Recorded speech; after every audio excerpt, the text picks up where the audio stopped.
Assalamualaikum warahmatullahi wabarakatuh. Anak-anak, bagaimana kabarnya hari ini? Pak Tony doakan semoga kita senantiasa mendapat perlindungan dari Allah, diberikan kesehatan oleh Allah sehingga kita bisa menjalani aktivitas hari ini dengan baik dan lancar. Allahumma amin.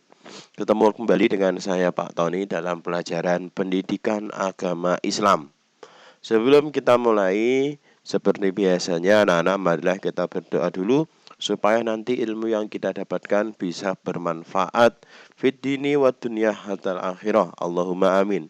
Semuanya sikap doa dengan membaca Bismillahirrahmanirrahim. Rabbi zidni ilma warzuqni fahma birahmatika ya arhamar rahimin. Amin ya rabbal alamin.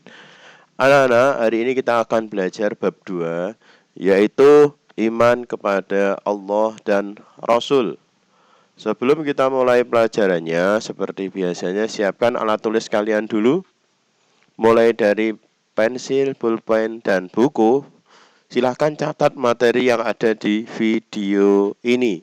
Semuanya dicatat. Setelah mencatatnya selesai, nanti silahkan kerjakan soal yang ada di Google Form. Namun sebelum itu semuanya, silahkan absen diri kalian di kolom komentar yang ada di bawah video ini. Sekali lagi, silahkan absen diri kalian di kolom komentar.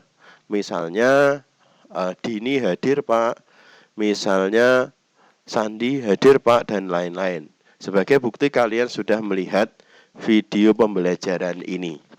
Oke anak-anak, kita langsung saja mulai bab 2, yaitu iman kepada Allah dan Rasul.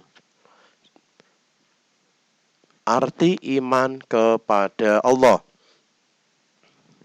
Secara bahasa, iman itu artinya yakin atau percaya.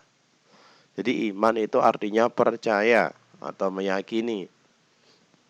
Iman kepada Allah artinya percaya dalam hati adanya Allah dan diungkapkan melalui ucapan. Maksudnya apa Pak? Dua kalimat syahadat itu, asyhadu an la ilaha illallah, juga diamalkan dengan menjalankan perintah Allah dan menjauhi larangan-larangan Allah. Itu namanya beriman. Iman kepada Allah, meyakini bahwa Allah itu ada. Buktinya apa Pak? Buktinya kalau Allah itu ada adalah adanya alam semesta ini. Nggak mungkin alam semesta ini tiba-tiba ada. Pasti ada yang menciptakan. Seperti kursi. Kursi itu nggak mungkin tiba-tiba ada. Pasti ada yang menciptakan. Kemudian sampean bisa melihat HP kalian. Itu nggak mungkin tiba-tiba ada. Pasti ada yang menciptakan. Begitu juga alam semesta ini. Itu juga ada yang menciptakan. Siapa? Yaitu Allah Al-Khaliq, yaitu pencipta. Lanjut. Bagaimana cara kita mengenali Allah sekarang? Allah dapat dikenali oleh makhluknya, kita itu makhluknya, melalui satu ayat-ayat kauniyah, yaitu tanda-tanda keagungan Allah pada alam semesta. Ini maksudnya kita bertafakur, misalnya betapa luas pantai itu, betapa tinggi gunung itu, betapa dahsyat letusan gunung Kelut. Kemudian setelah kita melihat alam semesta, kita berpikir, loh itu pasti ada yang menciptakan. Gunung Kelut sangat dahsyat, pasti yang menciptakan itu juga lebih dahsyat lagi, yaitu Allah, yaitu ayat-ayat kauniyah itu dengan cara melihat alam semesta.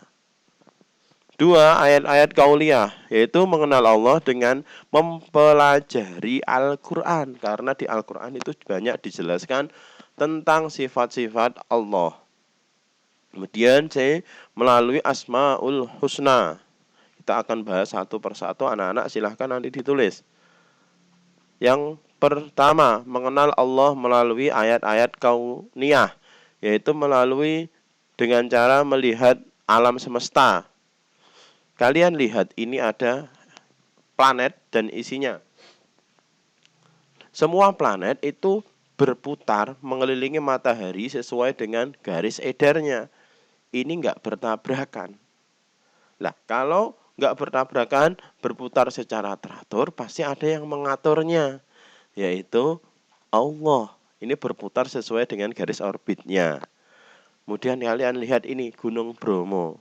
Betapa indah, betapa luar biasanya Gunung Bromo itu. Dan ini tidak muncul tiba-tiba muncul, tapi ada yang menciptakan yang lebih indah daripada keindahan Gunung Bromo, yaitu yang maha indah Allah Subhanahu wa ta'ala. Semua di dunia ini ciptaan Allah. Lah Pak, kursi Pak, kan yang buat manusia. Iya, yang buat manusia, tapi kursi berasal dari apa? Dari pohon kan? Pohon itu yang menciptakan, yang membesarkan siapa? Tentunya Allah. Artinya meyakini bahwa Allah adalah Al-Khaliq atau pencipta. Kalau kita itu makhluk yang diciptakan dan telah menciptakan serta mengatur seluruh alam. Itu yang cara mengenal Allah melalui alam semesta, melihat alam semesta, kemudian kita menarik kesimpulan bahwa semuanya itu adalah ciptaan Allah. B. Mengenal Allah melalui ayat-ayat qauliyah, yaitu dengan cara mempelajari Al-Quran. Karena Al-Quran banyak menerangkan tentang sifat-sifat Allah. Contohnya, dalam surat Al-An'am ayat 102 menjelaskan bahwa tiada Tuhan yang hak disembah selain Allah. Ini A'udzubillahi minasyaitonirrajim. Dzalikumullahu rabbukum la ilaha illahu khaliqu kulli syai'in fa'buduh wa huwa ala kulli syai'in wakil. Yang artinya itulah Allah, Tuhan kamu.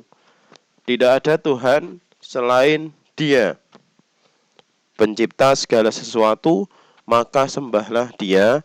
Dialah pemelihara segala sesuatu. Anak-anak, ayat Al-Quran di atas itu mengenalkan kita bahwa Allah adalah Tuhan satu-satunya. Dialah yang menciptakan dan memelihara segala sesuatu yang ada di alam semesta ini. Jadi kita wajib menyembah hanya kepada Allah. La ilaha illahu. Tiada Tuhan yang hak disembah selain Allah. Jadi Tuhan hanya satu. Pak, kalau dua gimana? Coba kalian bayangkan. Kalian naik mobil, supirnya berapa? Yang mengatur mobil? Satu kan? Kalau supirnya dua, kira-kira mobil bisa jalan? Enggak. Misalnya supir A pengen ke kota Surabaya, supir B pengen ke kota Tulungagung, maka mobilnya gimana? Pasti hancur. Demikian pula Tuhan. Kalau Tuhan itu lebih dari satu, maka dunia ini akan hancur. Maka Tuhan itu hanya satu yang hak disembah, yaitu Allah. C. Mengenal Allah melalui sifat-sifat Asmaul Husna. Asmaul Husna itu apa, Pak? Asmaul Husna itu nama-nama yang baik bagi Allah. Untuk mengenal sesuatu biasanya melalui namanya dulu. Demikian juga mengenal Allah. Allah memiliki nama-nama yang baik yang dikenal sebagai Asmaul Husna. Asmaul Husna berarti artinya nama-nama yang baik bagi Allah. Asmaul Husna berjumlah 99. Di antaranya adalah 1. Al-Basir. Artinya Allah Maha melihat segala sesuatu yang baik yang nampak maupun tidak. Benda gaib maupun yang nampak itu Allah bisa melihat. Allah bisa melihat benda sekecil apapun. Maka hati-hati kalau kita berbuat sesuatu, kita itu selalu dipantau, dilihat oleh Allah. Maka harus berhati-hati. 2. Al-Adl, yaitu Allah yang Maha Adil. Perbuatan kita nanti akan diadili oleh Allah, maka juga harus hati-hati.